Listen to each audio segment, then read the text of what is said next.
Bienvenidos sean todos ustedes al año 1957. El día de hoy vamos a viajar hasta Nueva Jersey para ver el torneo, el abierto de Nueva Jersey. Y bueno, esto es interesante porque en ese campeonato, en ese torneo abierto, en el año de 1957, participó un jovencito de nombre muy audaz llamado Robert James Fisher. Piezas blancas para Bobby Fischer, piezas negras para James Sherwin. La partida comenzó con E4, C5, caballo F3 y E6, defensa siciliana, variante francesa. D3. D3 es una jugada interesante porque esta jugada le gustaba muchísimo ser jugada a Bobby Fischer, le hacía sentir cómodo en la posición. Interesante es el hecho de que actualmente la mejor jugada es algo como D4 y pues es que lo que pasa es que se creía que C5 frenaba el D4, pero hoy en día se sabe que no, la realidad es que D4 se puede jugar, C por D4, caballo por D4 y pues la verdad es que todo está muy bien por parte de ambos bandos. Pero bueno, otro tipo de jugada, alguna otra estrategia nueva fue jugar C3 para preparar el D4. Sin embargo, de todos modos esto no parece tan prudente. Tras caballo F6, un D4 aquí no tiene mucho sentido. Tal vez es más correcto jugar un E5, caballo D5 y entonces ahora sí si quieres un D4. Pero observen cómo la posición se cierra muy rápido para el alfil de C1 y no parece tan prudente. Pero bueno, eso es otro detalle. Entonces se jugó E6, D3, precisamente evitando todas estas complicaciones. Caballo C6, G3, caballo F6, alfil G2, alfil E7, enroque corto. Y bueno, aquí está el detalle. Normalmente lo que se jugaba anteriormente era D5. Esa era la jugada típica de los años 1950, 1960, incluso los 1970.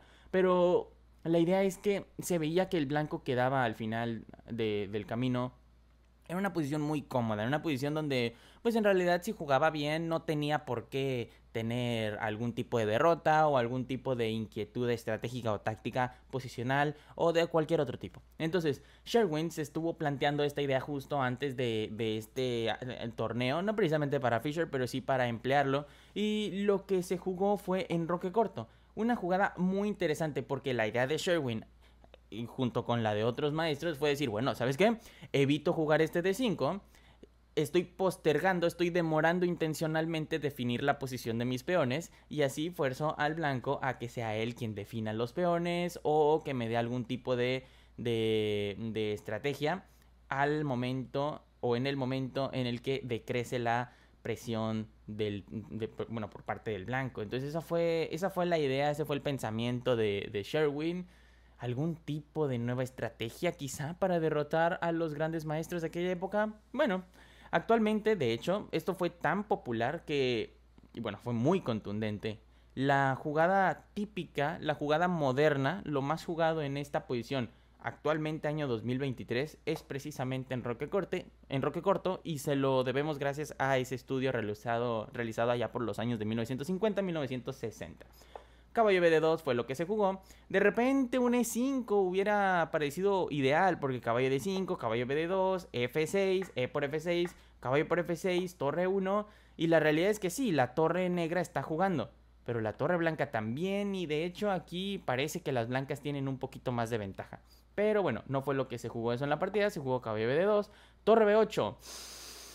Interesante jugada. Esta jugada es interesante no tanto por el hecho de que se haya jugado torre B8, sino que Sherwin, al estar haciendo torre B8, lo hizo deslizando la torre con su meñique de una manera tan lenta que empezó a hacerse prominente la astucia de esta misteriosa jugada, cosa que a Fischer le dejó pensando mucho.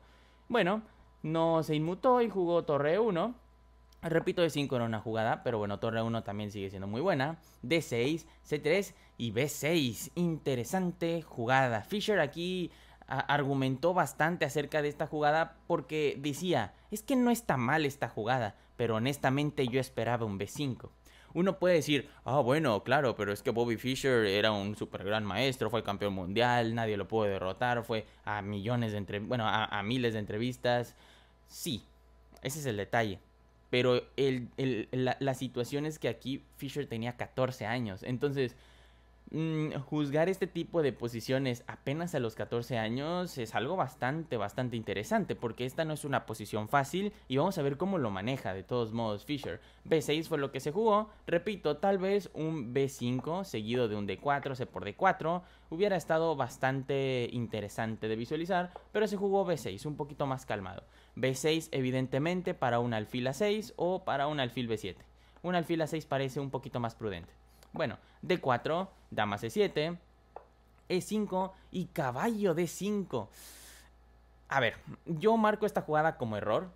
Es interesante ver cómo Bobby Fischer no lo marca como, como un error en su libro, pero sí marca que caballo D7 es una peor continuación. Y claro que sí, porque tras E por D6, alfil por D6, caballo D4, ganando un tiempo sobre el alfil. Y bueno, ese alfil no debe de ser retirado, porque en realidad si se retira sería todavía peor, porque entonces seguiría alfil F4 y ahora tenemos una clavada, el alfil ya no puede regresar. Entonces bueno, simplemente no quitar el alfil sería jugar caballo por D4, pero entonces caballo por D6, alfil por D6 y de todos modos este alfil F4 viene. E5, pues no pasa nada, simplemente caballo por y la partida continúa. Pero el detalle es que se jugó caballo D5 y esa es una jugada que hay que visualizar bastante bien y con bastante detenimiento, porque aquí perfectamente podemos jugar C4 y claro, caballo de B4 no puede ir a ningún otro lugar. Observen cómo este caballo es un caballo totalmente desregulado y no tiene ninguna casilla buena donde ir más que a B4. Y claro, aquí sería cosa no de jugar a 3, porque si jugamos a 3, caballo de 3 y entonces estamos atacando a la torre. ¿Y a dónde la mandamos? Ah, bueno, pues no pasa nada, la mandamos a F1. El detalle es que no se puede porque simplemente D por E5 y el caballo revive por esta casilla. Entonces sería cosa simplemente de ser nosotros quienes jugamos E por D6, caballo por D6 y ahora sí activar nuestra torre, pero por la tercera fila, no resguardarla en la primera porque es algo sumamente pasivo. En fin, entonces, ¿qué se tiene que jugar en vez de A3 para seguir con esta continuación? Bueno, si nuestro problema es que el caballo va a venir a D3, pues ¿cómo lo evitamos? Bueno, podemos jugar E por D6. Claramente aquí no se puede jugar caballo D3 porque esta es una jugada intermedia, están atacando a dos pies, entonces alfil por D6 y entonces caballo E4 permitiendo que la dama vigile el punto de D3 y ahora sí se está amenazando en un A3 y no tiene de otra las negras más que retroceder a A6. Un caballo en A6 ahí no va a salir de ningún lugar. Entonces vemos como las blancas apenas en la jugada 14 ya tienen pieza de más. Bueno, pieza de más entre comillas, porque las negras tienen una pieza totalmente descolocada. Pero bueno, se jugó E por D6. Tras caballo D5, E por D6 no lo vio, oportunidad perdida. Aunque no sería correcto, repito, juzgar a Bobby Fischer porque esto era algo de gran nivel y apenas tenía 14 años. Pero bueno, alfil por D6, caballo E4, C4. Una elección de por sí desagradable. Aquí lo que pasa es que afloja la presión en el centro y da la oportunidad de liberar todas las piezas blancas para que puedan operar en el flanco de rey.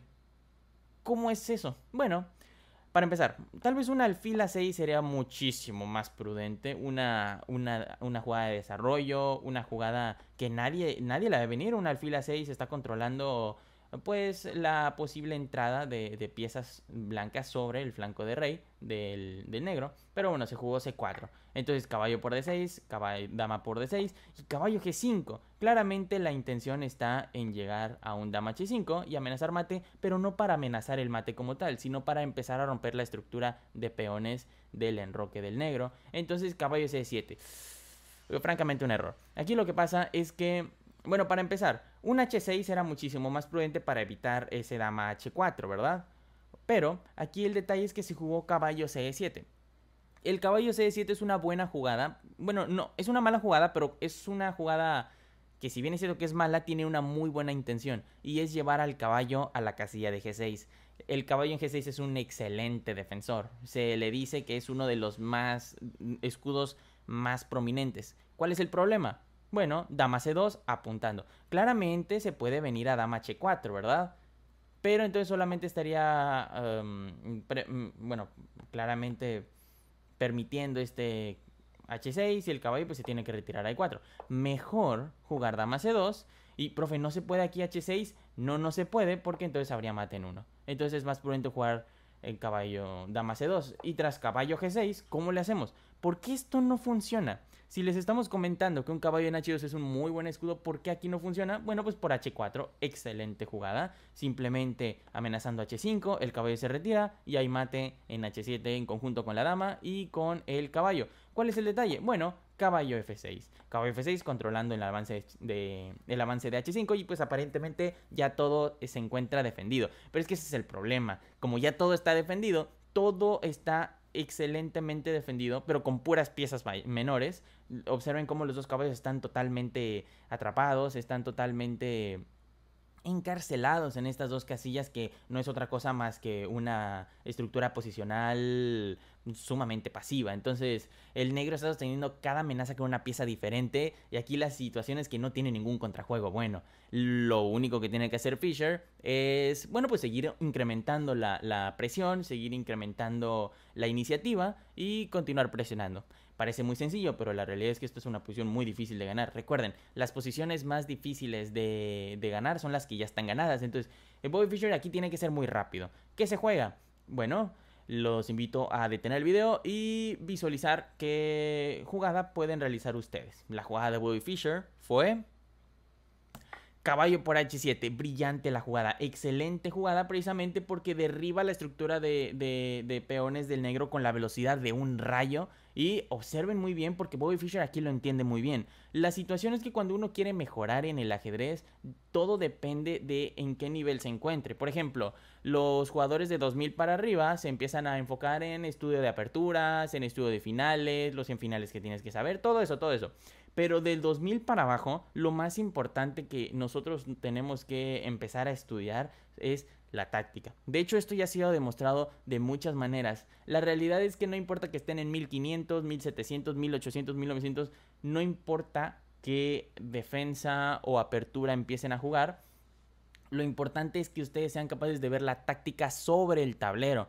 Es decir, de ver las combinaciones, de ver las estrategias. Claro, el tener una apertura favorita pues obviamente ayuda, pero lo principal es tener una excelente táctica y esto ya lo han demostrado muchos grandes maestros. Entonces, bueno, Bobby Fischer aquí lo entendía y es que esto es el detalle. Esto que les estoy diciendo fue demostrado apenas en el año 2000. Bobby Fischer en esta partida, 1957, o sea, él ya lo sabía con 50 años de anticipación bueno, casi 50 años de anticipación, nadie le había dicho. Entonces, bueno, caballo por H7, H5 fue lo que se jugó, interesante para seguir dinamitando, caballo H4. Bueno, caballo H4 es una muy buena jugada. Hay que reconocer que incluso aunque la posición ya esté un poquito perdida, no significa que se deje de luchar. Y eso es algo que caracteriza a Sherwin. Aquí la situación es que no se puede capturar como tal, porque simplemente alfil B7 y, bueno, aquí alfil por B7, torre por B7... Un H6 estaría adecuado, pero simplemente F5 cierra y la posición, si bien es cierto que sigue siendo ganadora para el blanco, parece ser un poquito más lento de ganar. Pero bueno, no fue lo que se jugó en la partida. Alfil F4 fue lo que se jugó pinchando dos piezas, la dama y la torre. Entonces simplemente dama de 8 y G por H4. Pieza menos para las negras. Aquí lo interesante es que, profe, ¿por qué no se pudo capturar? Bueno, no se puede simplemente por caballo por G2. Y observen que tras rey por G2, alfil B7 jaque y a la siguiente se termina por capturar el alfil. Entonces no parece buen negocio para las blancas, estarían yendo con pieza de menos. Precisamente por eso, primero G por H4, torre B7. Y torre B7 es una idea interesante, porque si bien es cierto que dicen, wow, la está salvando, sigue estando en el camino del otro alfil, porque estos dos alfiles son cuchillas en el tablero. La situación es que se tiene que seguir continuando con el dinamismo. Nosotros no podemos realizar algo como torre porque alfil por B7 y observen como la dama está atacando el punto de H4, el alfil de B7 le está cortando toda la gran diagonal, la dama de H4 se puede venir a G4, amenazas de mate en G2, amenazas de mate en H1, entonces no hay que darle iniciativa al negro si no es necesario, simplemente H6, de todos modos esa torre ahí no va a hacer nada. Y pues poco nada más está haciendo, simplemente dama por H4, G por H, H por G7 y rey por G7. Fischer marca esta jugada no solamente como un error, sino que también lo marca como una jugada suicida. El detalle es que era mejor dejar al peón ahí y utilizarlo como un aliado, precisamente para que cierre el enroque, como para que lo clausure de manera temporal. Claramente Esto es importante porque van a ver que la torre se va a desplazar a E3 y a G3, por ejemplo, y una torre en G3 es muy activa, pero si está su propio peón, es como si no pudiese hacer nada porque no podemos capturar a nuestros propios peones. Tal vez algo como torre 8 hubiera sido muchísimo mejor, pero bueno, rey por G7, un poquito suicida la idea, simplemente por torre 4.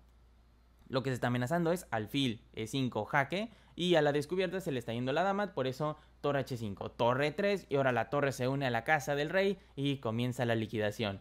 La idea está en jugar torre H3, se retira, torre G3 y bueno, la dama se irá yendo, precisamente por eso se juega F5 para darle un respiro, torre H3, dama E8, alfil E5 jaque, caballo F6 y dama D2. Interesante jugada. Esta es de las jugadas más difíciles de ver en el tablero, porque son las jugadas en donde nada más tienes que mover a la dama una casilla, pero amenazan diversas cosas. Aquí claramente la amenaza está en entrar en H6 y, si no se lo permite, entrar en G5. Sumamente interesante la jugada. Bueno, rey F7, dama G5, atacando al caballo. Dama E7 defendiendo, y es que ese es el problema, no está haciendo otra cosa más que defender. Alfil por F6, dama por F6 y entra la torre en H7, rey E8, dama por F6 y torre por H7. Bueno, aquí también se pudo haber jugado un torre por F6, pero simplemente alfil por B7, torre G6, jaque, rey F1, alfil por B7, torre por B7 y sería dos torres contra una, claramente esto lo gana el blanco. Pero bueno, no fue lo que se jugó, torre por H7, alfil C6 jaque y ante esto James Sherwin termina por abandonar la partida. Esto es algo muy interesante, pudimos ver de primera mano cómo la táctica y la estrategia de los, no solamente de los maestros, sino recuerden, aquí James Fisher todavía, bueno, y se rinde, chicos, porque solamente tiene la jugada de torre D7, ¿de acuerdo? Y tras torre D7, pues entonces va a seguir dama G7 y aquí no parece nada buena la posición de las negras, que fue algo que se nos pasó a explicar. Pero sí, entonces como lo estábamos comentando, recuerden, la táctica es una de las situaciones más fundamentales que debemos de afinar y que debemos de pulir, sobre todo si todavía no hemos llegado a los 2000 de Elo. Entonces chicos, muchas gracias por haber visualizado este video, nos vemos en la próxima, chao chao.